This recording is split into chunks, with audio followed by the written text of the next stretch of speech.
Bienvenidos, bienvenidas a la presentación del libro Juan Bautista Tupac Amaru, El dilatado cautiverio de Juan Manuel Chávez. Tenemos el honor de tener en esta ocasión a nuestro, al autor del libro, que es Juan Manuel Chávez, y como presentadores a Pablo Martínez Gramuglia y Grecia Cáceres. La bienvenida.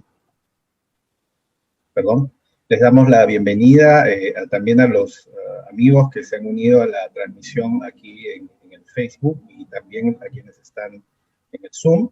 Es un honor para el Congreso Nacional de Historia Bicentenario Repensar la República participar de esta presentación que creo que enriquece bastante el evento. Antes de empezar a hablar con los expositores, permítanme presentarlos brevemente.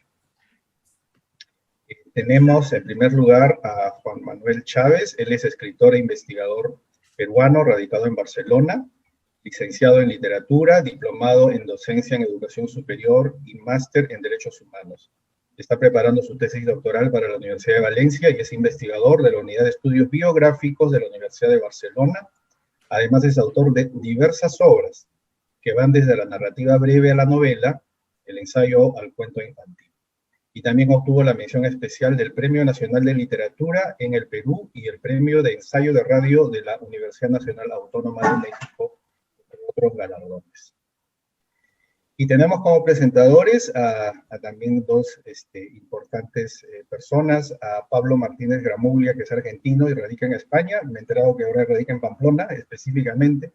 Es doctor de la Universidad de Buenos Aires, en la que también se desempeña como docente de Historia Intelectual y Literatura. Y en la actualidad es profesor de la Universidad de Navarra.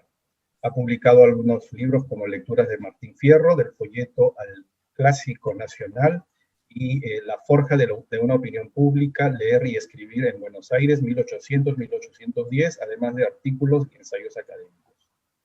Y finalmente tenemos a Grecia Cáceres, que es peruana y radica en Francia, es licenciada en Lingüística y Literatura por la Universidad Católica del Perú. Desde el año 92 el año 1992 viajó a Francia para continuar estudios en la Universidad de París. Desde el 2016 es directora del Departamento de América Latina del IESA Arts and Culture de París. Es una destacada poeta y novelista. Sus libros más recientes son Adentro de la batalla y la colección Y Mar y Fuera. Entonces, sin más preámbulos, vamos a dar la palabra a Juan Manuel Chávez, al autor del libro. Adelante, Juan Manuel, por favor. Juan Fonseca, primero agradecerte la invitación para presentar el libro Juan Bautista Tupac Amaru, El dilatado cautiverio, en el Congreso. Felicitar la iniciativa del Congreso, que haya 200 actividades durante un puñado de días para repensar la República, me parece urgente, necesario y además pues motivo de orgullo y de implicación nacional. Así que yo valoro mucho lo que están haciendo y me congratulo de que me hayan dado un hueco ahí de 50 minutos para poder presentar un libro que creo que viene a aportar. Y además darme la oportunidad de invitar a dos personas que quería tener conmigo en la mesa. La ventaja de la virtualidad es que nos permite reunir a personas que estemos tan lejos entre sí frente a una pantalla para poder celebrar una publicación o discutir una publicación o sencillamente vernos las caras, que ya hacía falta. Cuando el libro se publicó este año, tal vez la primera persona que me preguntó sobre cómo accedemos al libro fue Grecia Cáceres. Y Grecia, con todo su don de gente y con su lucidez, me hizo saber que anda investigando el siglo XIX con esa mirada de escritora que tiene para poder desentrañar algo en concreto que aún no sé, pero que a mí me intriga mucho. Entonces fuimos compartiendo un par de comunicaciones que me llevaron a pensar que tal vez Grecia tendría que estar en esta mesa de presentación.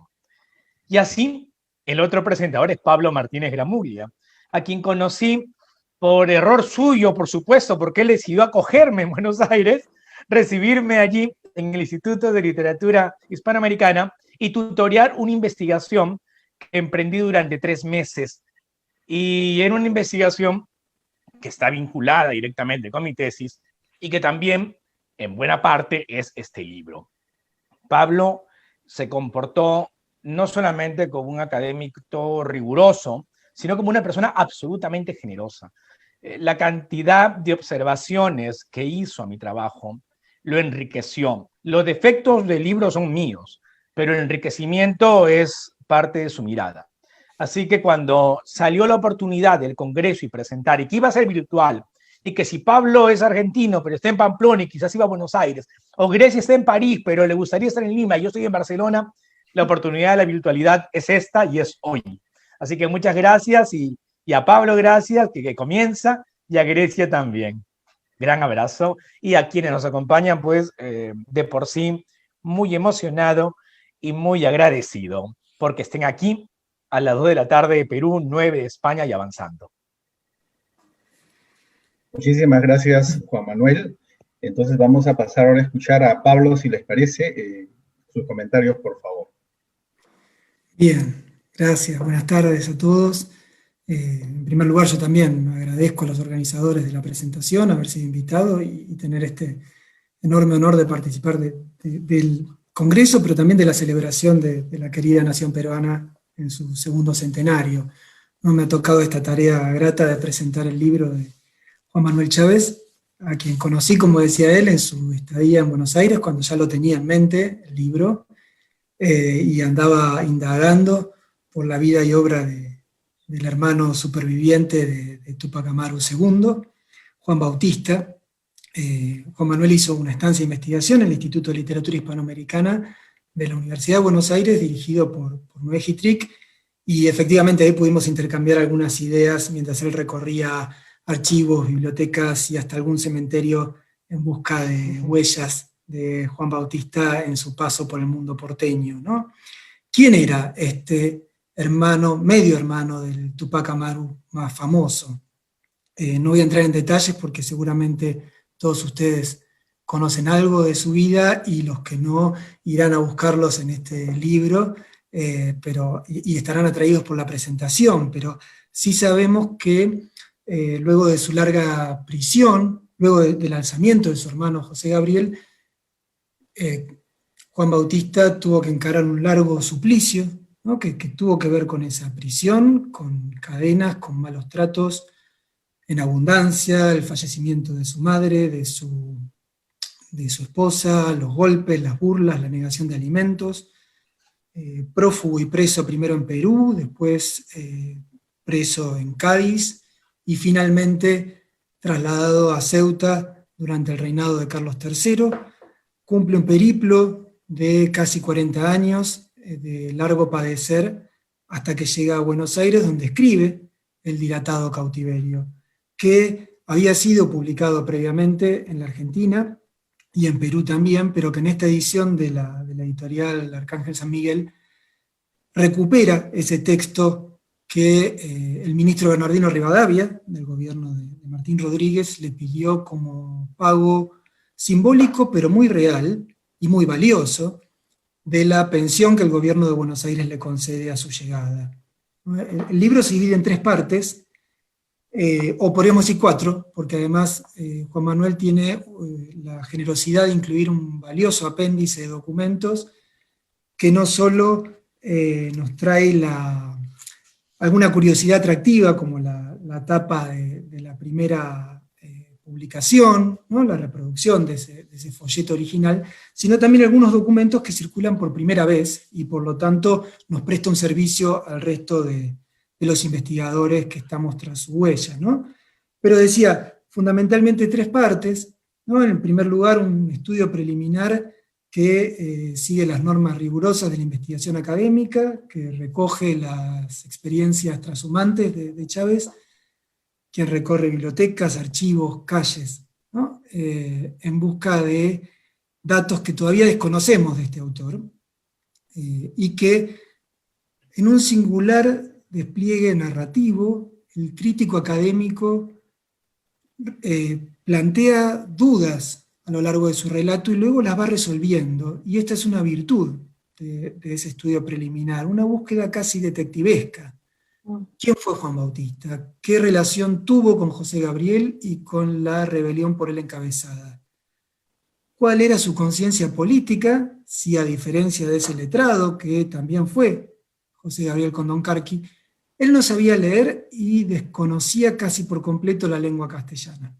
Una búsqueda detectivesca, decía, para tratar de resolver el sentido exacto de los discretos silencios de Juan Bautista en su texto, en relación con la participación en la rebelión.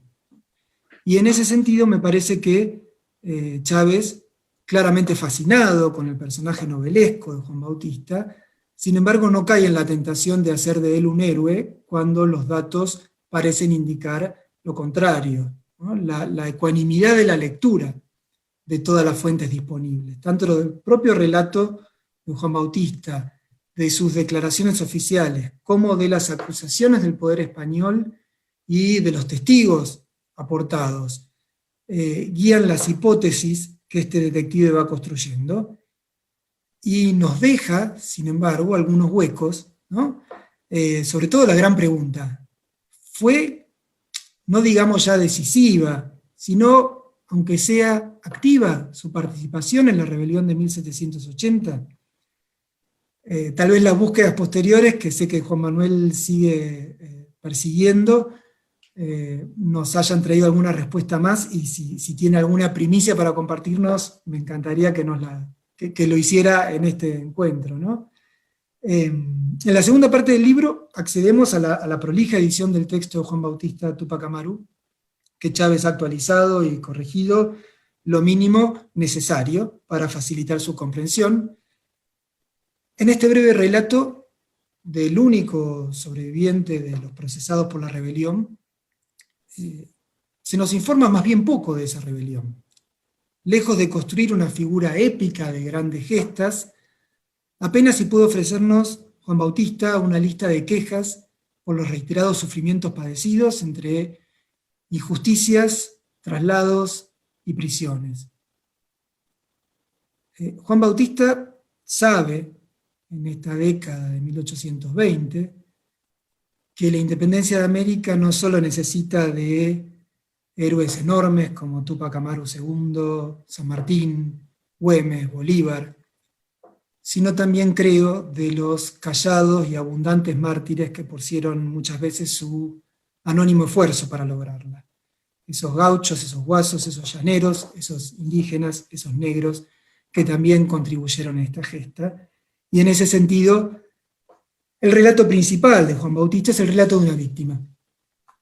Es el mostrarse víctima, y así empieza el libro que me permito citar.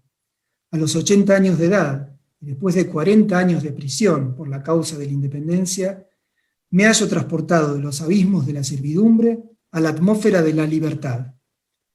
Y por un nuevo aliento que me inspira, animado a mostrarme a esta generación como una víctima del despotismo que ha sobrevivido a sus golpes.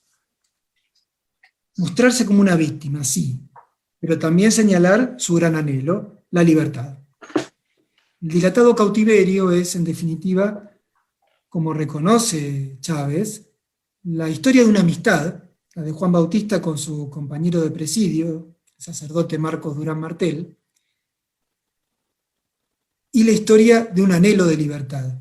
Todo el texto está marcado, como dice el editor, por una dosificación de la esperanza.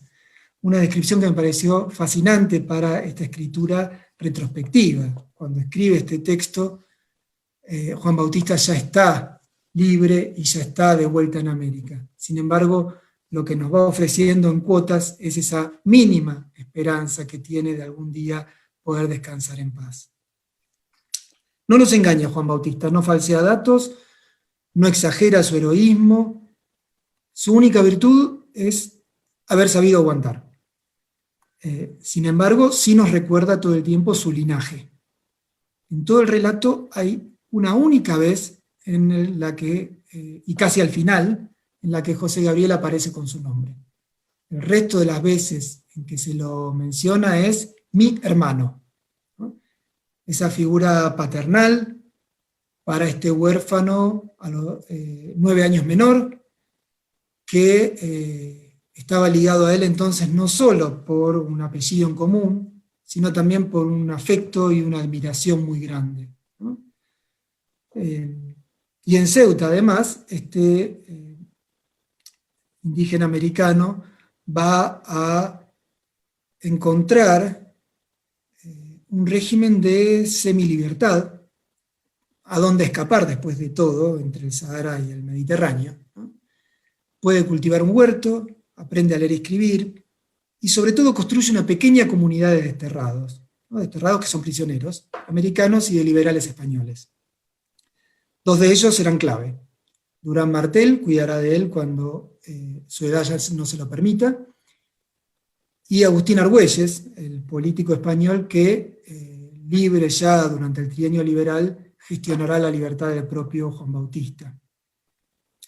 En América, en Buenos Aires, lo esperaba otro ex compañero de presidio, Bautista Sopardo, ¿no? Un marino maltés que estuvo al servicio de la causa americana durante muchos años. Y también estuvo preso en Ceuta. El relato de las penurias de Juan Bautista es conciso, escueto.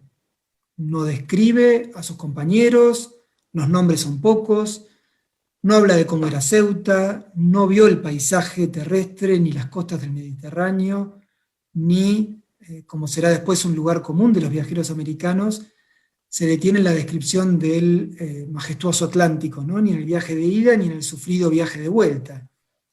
El único lugar en donde acumula adjetivos es en la descripción de los padecimientos y sobre todo de sus autores, los españoles, ¿no?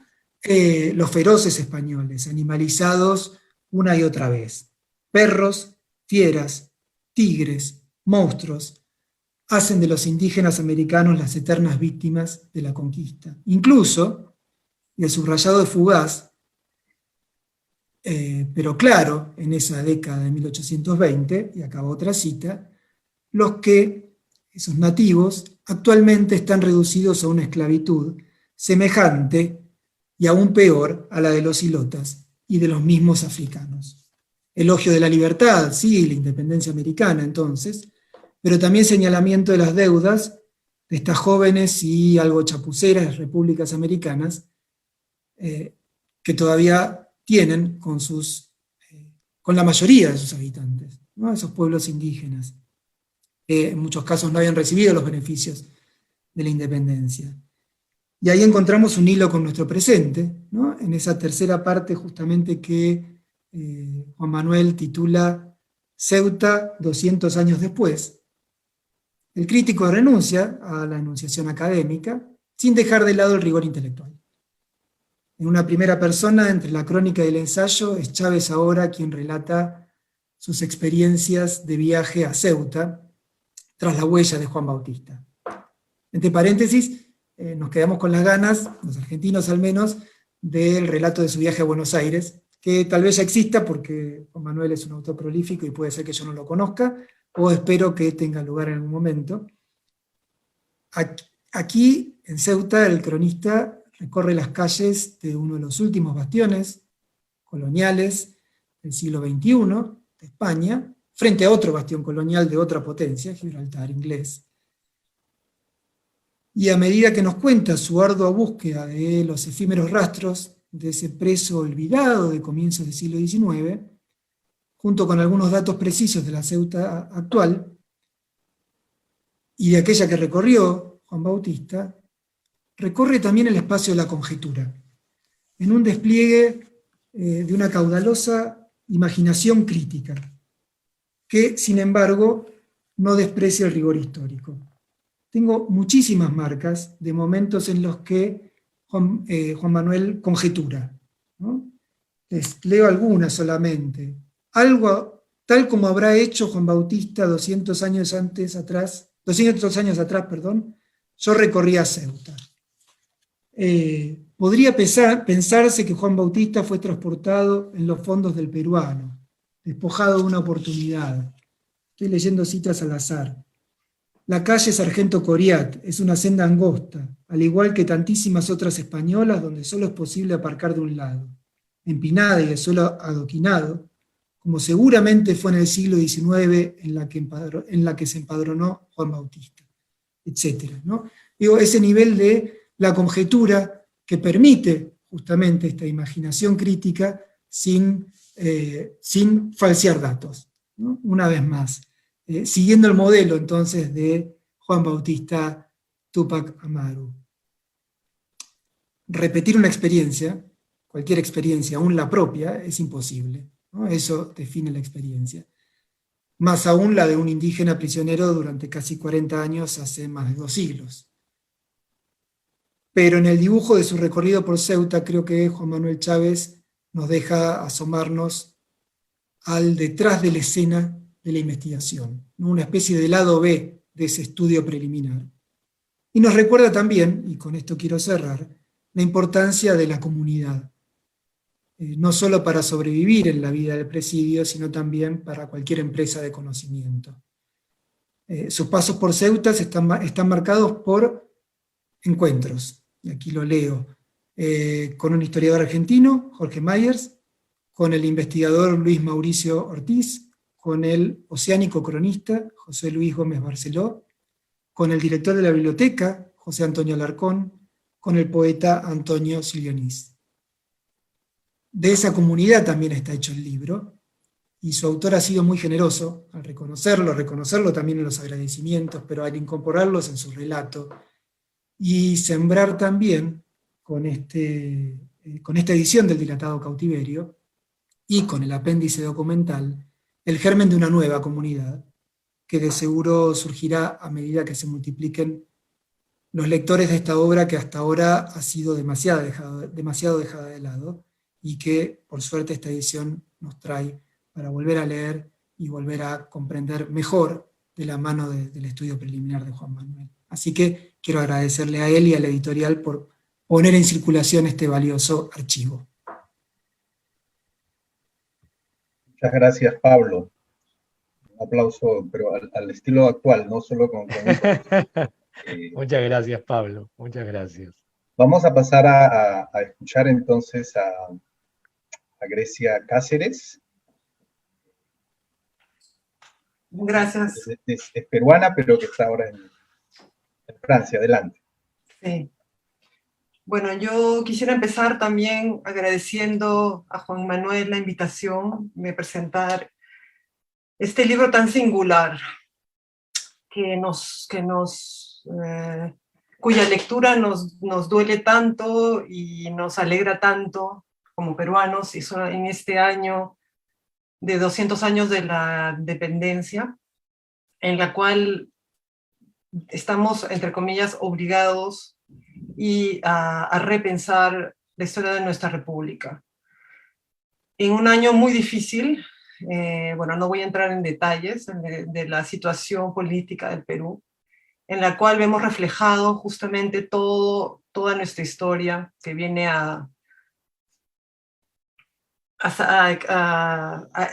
como en una erupción a presentarse ante nuestros ojos.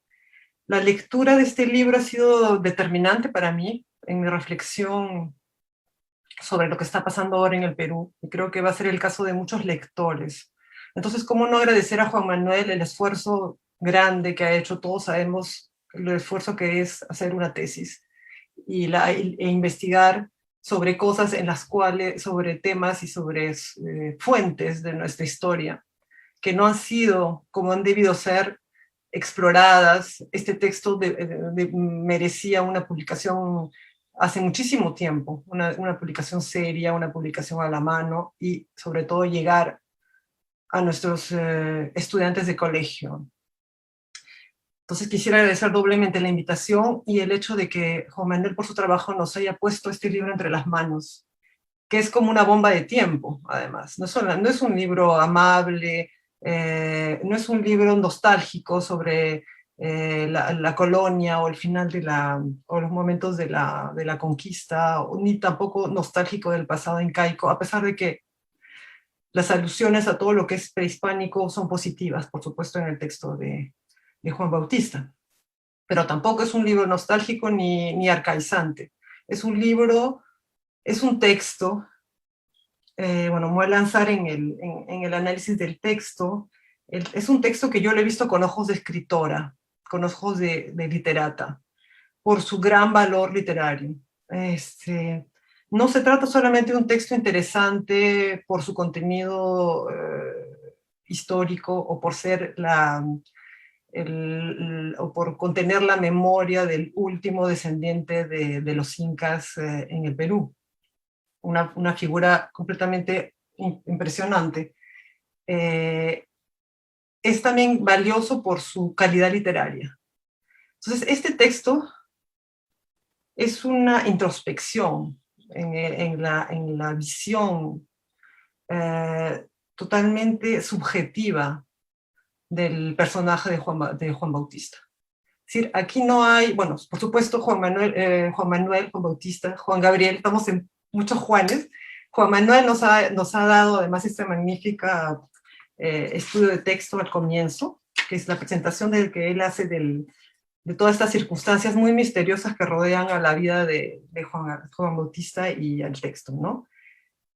Como historiador que es, pero el texto en sí, solito, o sea, solamente el texto de Juan Bautista se puede leer hoy con un enorme placer estético y mucha emoción por la parte de nosotros peruanos y creo que todos los latinoamericanos y todos los países que han vivido una opresión colonial. El texto de Juan Bautista es un aporte en este largo camino de memorialistas y de textos que recrean experiencias humanas fuertes. ¿Cómo no pensar, por ejemplo, en Rousseau, por ejemplo, en el texto de Rousseau, que es fundacional para lo que es la subjetividad romántica y la ilustración, toda esta irrupción de la razón en la historia, y el hecho de decir yo me siento así, yo camino por el bosque, yo veo el cielo, yo sufro, toda esta especie de sensibilidad que va a ser la sensibilidad romántica, ¿no? Tenemos a Rousseau, tenemos también el Memorial de Santa Elena, podemos pensar en una cosa más política, que es el Napoleón, como Napoleón cuenta su vida para poder justificar su camino político, pero que tiene muchísimo también de una gran subjetividad y cómo él vivió esos momentos. Es decir, hay ese lado entre la política, entre la gran historia con H mayúscula y la historia personal, subjetiva de un individuo que está viviendo épocas que son extraordinarias, a pesar de todo, a pesar del sufrimiento, digamos, ¿no? Pienso en San Agustín, porque es cierto que también está este lado de cómo San Agustín cuenta su vida y su conversión. Hay muchísimo, como decía también Pablo, de este lado de mártir, pero ¿qué es un mártir? ¿No? Estamos hablando de todo un sacrificio por una causa, y dentro del lenguaje de Juan Bautista está muy inspirado por la religión católica, ¿no? Por los textos católicos y por este lado sacrificial de Cristo, ¿no? Que se sacrifica por una causa, que es la figura de su hermano Juan Gabriel. ¿Y quién es él? Él es Juan Bautista. Es decir, la relación entre el Cristo y Juan Bautista se reproduce entre estos dos hermanos. Es una cosa impresionante, esta especie de espejo entre la Biblia y la relación entre Juan Bautista y Juan Gabriel. Y Gabriel, que también es la figura del arcángel Gabriel, ¿no? Entonces tenemos una especie de riqueza de sentidos en este texto que a mí me ha dejado posiblemente impresionada, y además que recoge toda esta tradición occidental, porque Juan Bautista rechaza lo español, pero no es una persona que está fuera del contexto occidental. En ese caso también podemos citar al Inca Garcilaso.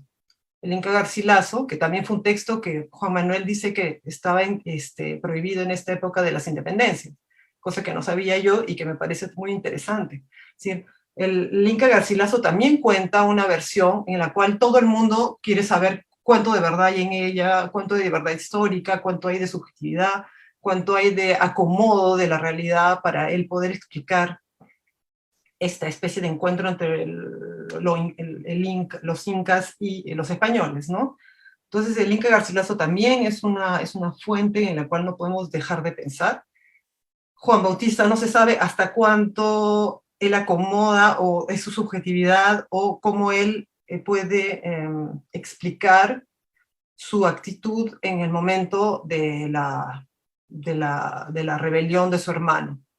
Hay traición de un hermano al otro, ¿cuál es la relación ahí? ¿No? Es muy, muy, muy, muy rica y la manera en que como Juan Bautista habla de su hermano, como esa especie de ternura, de admiración, de ternura, de figura paterna, y también de especie de cumbre de esta lucha que está volviendo a dar dignidad al pueblo que ha sido colonizado.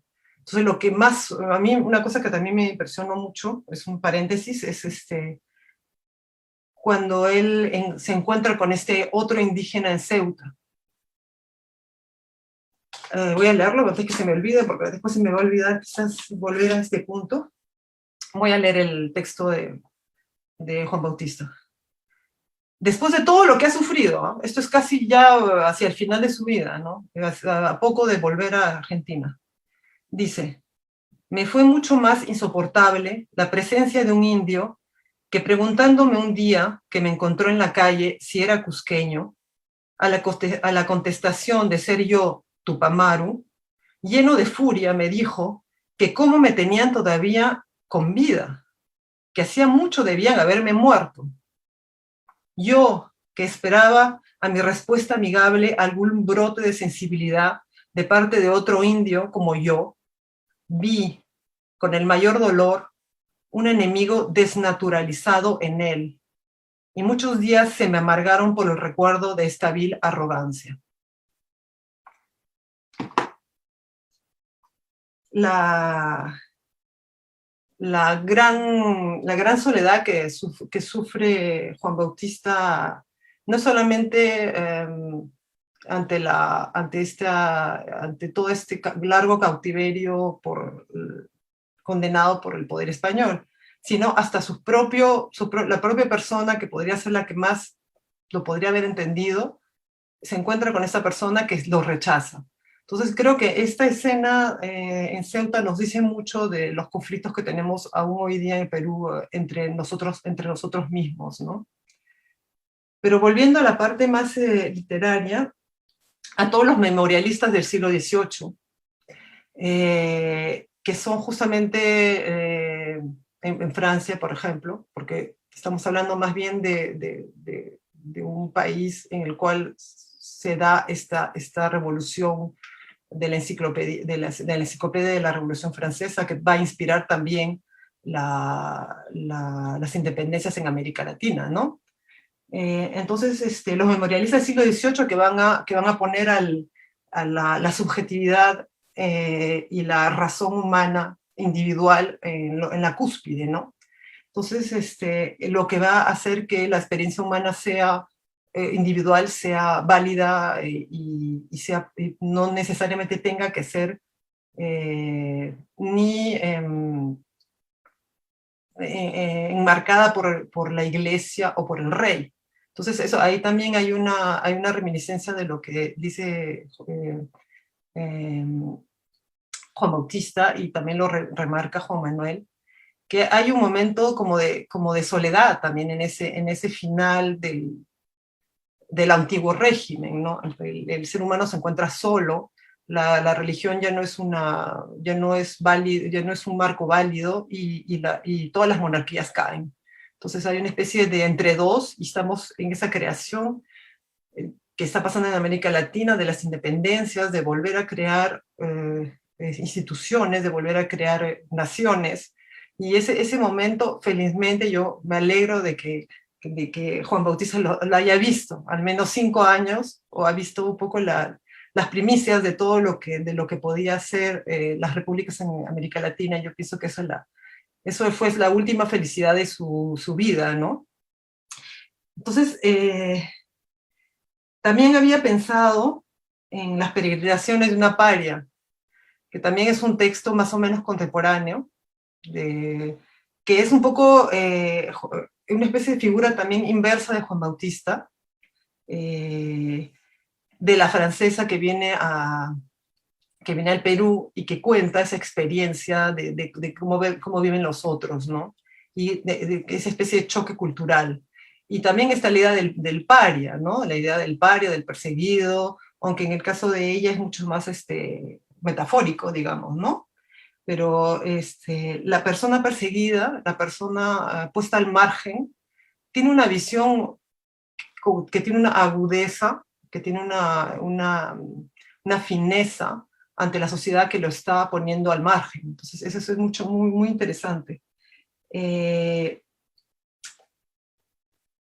Este texto, entonces, como les decía, tiene un valor intrínseco literario muy interesante, que le da aún mayor atractivo, y por eso yo hablaba de la educación. Yo pienso que este texto se puede leer, sobre todo en esta versión clarificada de Juan Manuel, y con un estudio de textos además, a todos los escolares en el Perú, porque todos hemos tenido esa educación en el Perú muy, muy poco crítica hacia el pasado, y que creo que nos está pesando cada vez más.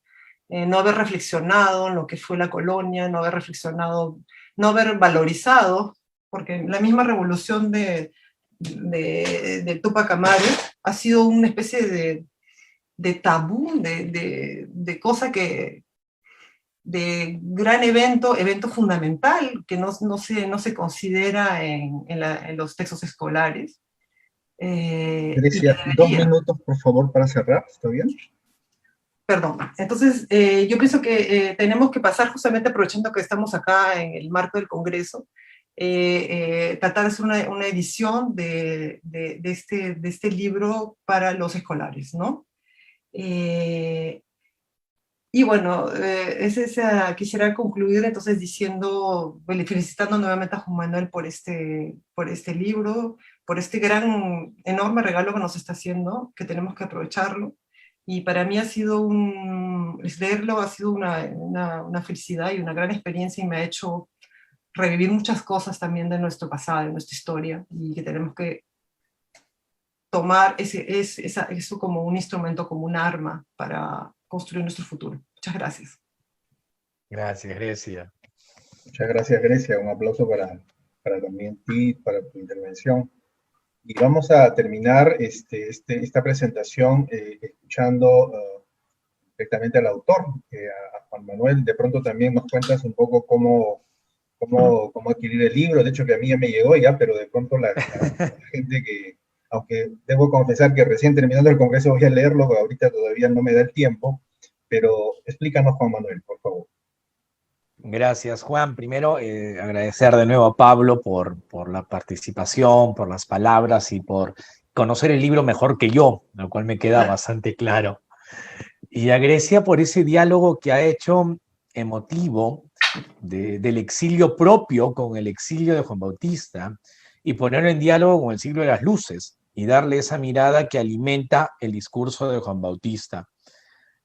Les cuento algo. En el 2017 yo me entero en esas lecturas cruzadas de que existe un hermano de Tupac Amaru II, y que este hermano, a diferencia de Micaela Bastidas, de José Gabriel Condorcanqui, de uno de los sobrinos, de los familiares allegados, no termina justiciado, sino que es enviado al exilio. Hago las búsquedas y comienzan las ayudas también, como bien decía Pablo, de gente generosa que te abre las puertas. Y consigo digitalizar en muy buena resolución el dilatado cautiverio de Juan Bautista Tupac Amaru. Cuando leo ese opúsculo, que son solo 38 páginas, con un pie de imprenta, en imprenta Niños Expósito, sin año de impresión, lo cual ya de por sí es un debate que a mí me tuvo 4 o 5 páginas y varios diálogos en su momento en Buenos Aires. Pues bien, yo me encontré con algo singular, y es que en El dilatado cautiverio, escrito por Juan Bautista, está la mitad de su vida, no la vida completa. Y entonces mi primera sensación, la primera alerta que tuve es, ¿puede una vida completa iluminarse con una parcialidad? ¿Qué define una existencia? Y esa fue la primera curiosidad que tuve para plantearme el deseo de un perfil biográfico del personaje. Más allá del enorme análisis literario, histórico y documental que podía ser del dilatado cautiverio y que ya tengo escrito y que está en un archivo de Word, como bien intuía Pablo, me importaba mucho sacar de la sombra a un personaje desconocido. Y una cosa que yo sentí, percibí, es que yo he cambiado en función de cómo percibía a Juan Bautista.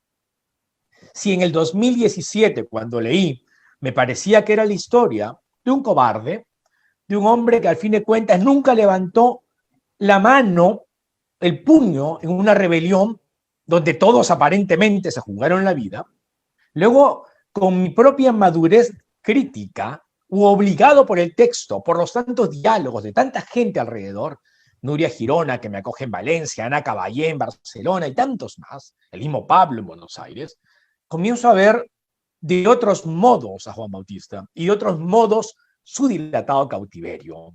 Y entonces comprendo que yo no estoy analizando el pasado, sino el cambio.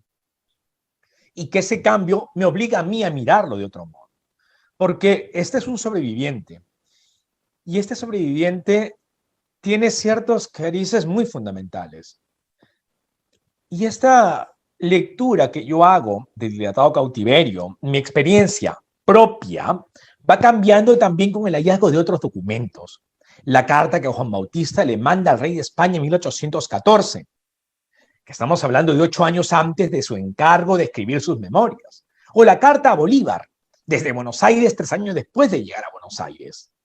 Cuando le manda una carta al rey, él no era antimonárquico, era reformista si cabe.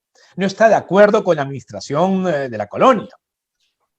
En el dilatado cautiverio ya es antimonárquico y es anticolonial. Sigue siendo un cristiano, capaz de criticar a los cristianos viejos que no ejercen bien el credo del cual se llenan la boca.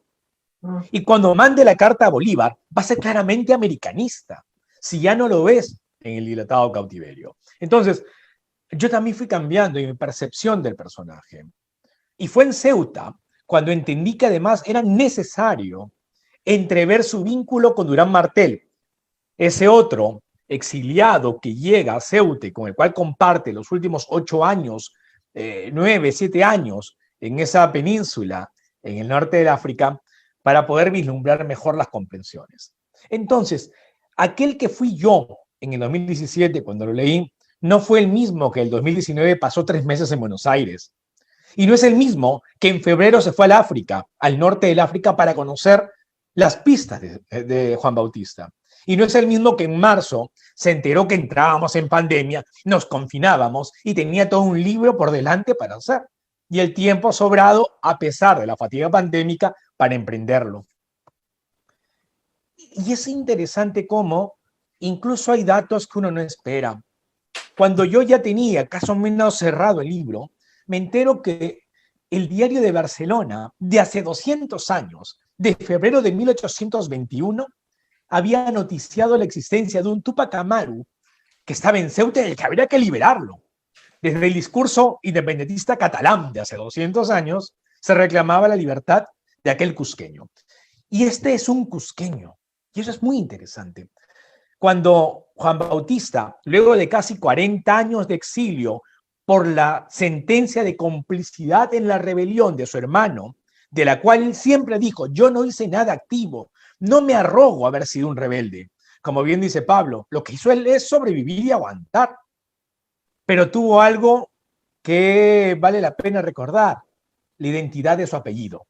Y la identidad de su apellido lo arrastró a castigos y le valió también una pensión y una vivienda cuando retorna a América en Buenos Aires. Y cuando llega a América, él se declara cusqueño. Entonces, su primera identidad es el apellido, que él obviamente repite permanentemente. Luego ser cusqueño y a la postre americano.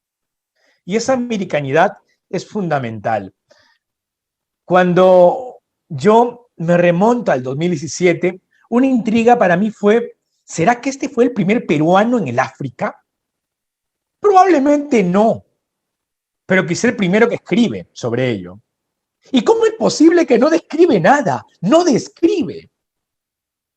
Porque claro, era la víctima, es el tormento. Es la historia de un hombre que, como bien decía Grecia, se parece mucho también a nuestros compatriotas cuando migran. Hay 3 millones de peruanos fuera del Perú. Y muchos de ellos, los que voy encontrándome en el camino, Pablo está en Pamplona, Grecia en París, yo en Barcelona, son peruanos que están ahí todo el tiempo con una cruz de trabajo, haciendo lo suyo. Y a veces no han tenido la oportunidad de mirar el paisaje, tomarse vacaciones como a veces otros podemos. Es muy significativo para mí, para Arsán, que apostó por este libro, para la comunidad que lo leerá, que este libro salga en el Bicentenario, porque nos permite releernos con mirada histórica, pero también con juicio crítico y con ambición literaria, y ver, no si seguimos igual o hemos cambiado, no, sino percibir claramente cómo no hemos resuelto varias tensiones de la idea de nación de la cual promesas había en la gestación republicana. No quiero dejar de mencionar, además, cómo en este trabajo mío era importante algo esencial que Grecia ya resaltaba. Quería que, siendo un libro riguroso en el sentido de ser muy fiel a las fuentes, darle un espíritu narrativo, que la biografía o el perfil biográfico que ensayara yo fuera atractivo para todo público. Yo no quería legar un libro académico, sin desmedro de lo valioso que es lo académico, pero tenía la tentación de que este fuera un libro de divulgación y que esa divulgación pudiera llegar a las máximas manos posibles. Y por eso tiene un primer capítulo de perfil biográfico, luego el documento propiamente dicho, transcrito, y luego una crónica de qué implica investigar. Porque así como Pablo hablaba de lo detectivesco, este detective que fui y que sigo siendo, tras las pistas que me faltan, solo es posible en comunidad. Hay 3 páginas de agradecimiento en el libro, y es que una de las cosas más hermosas, y con eso termino, es, así como la generosidad de Juan Fonseca para abrirnos espacio en el Congreso Bicentenario para presentar, está la cantidad de personas en Lima, en Cusco, en Buenos Aires, en Sevilla, en Madrid, en Barcelona, en Ceuta, en tantos lugares, gente que nunca he visto en mi vida, que le contaba 2 párrafos de la historia de esta sobreviviente, un Tupac Amaru que al final sí tiene el heroísmo de no morir y escribirlo además, y me ayudaron con cada documento posible. He recibido informaciones que enaltecen la dignidad del trabajo de archivo, documental y bibliotecario. Por lo pronto, este libro también es entonces un homenaje a quienes están cuidando las palabras, aquellas impresas, digitales, dichas u orales, pero también es una celebración del Bicentenario, con la forma crítica que corresponde, pero conmemorando un tiempo en el cual tenemos el desafío de ser mejores por lo menos, cuanto menos intentarlo. Muchas gracias.